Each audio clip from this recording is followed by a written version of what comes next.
Welcome back to episode 2 of Cooking with an African First Gener. Today we are making chicken yassa, another one of my favorites. A sweet and tangy dish originated from Senegal and popular across West Africa. Starting off with some clean chicken, I add black pepper, all-purpose seasoning, and homemade green seasoning. Mix that well. Then in a hot pan on medium heat, I add olive oil along with the chicken, and then I brown them on all sides. Then with about 4 to 6 onions, depending on the size, I use half and half of yellow and sweet onions.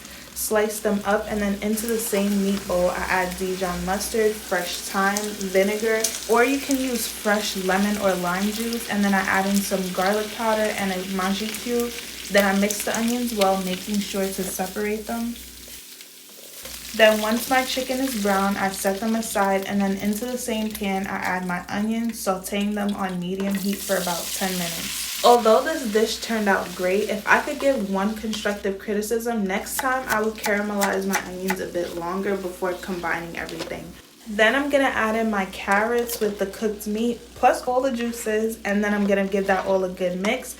Now I'm going to add in my water. You don't have to add this much, but I did. I also added some black pepper and a little bit more extra homemade green seasoning. Give that all a mix, and then I'm going to allow this to cover for about 15 minutes.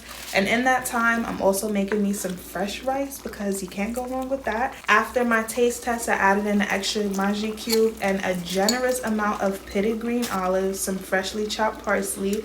Mix all that together. Then I covered it, allowed it to simmer for another 10 to 15 minutes, and here's what we're working with. This was smelling so good. You know I was feeding to eat. So now I'm just plating my food. Again, you gotta have this with some freshly cooked rice. That I'm going to generously serve me some sauce. And this is the reason why I like a lot of sauce, because I don't want no dry rice. But ooh, y'all, this was so good. Like the tanginess from the vinegar and then the sweetness from the onions was just wow. Bye, hungry.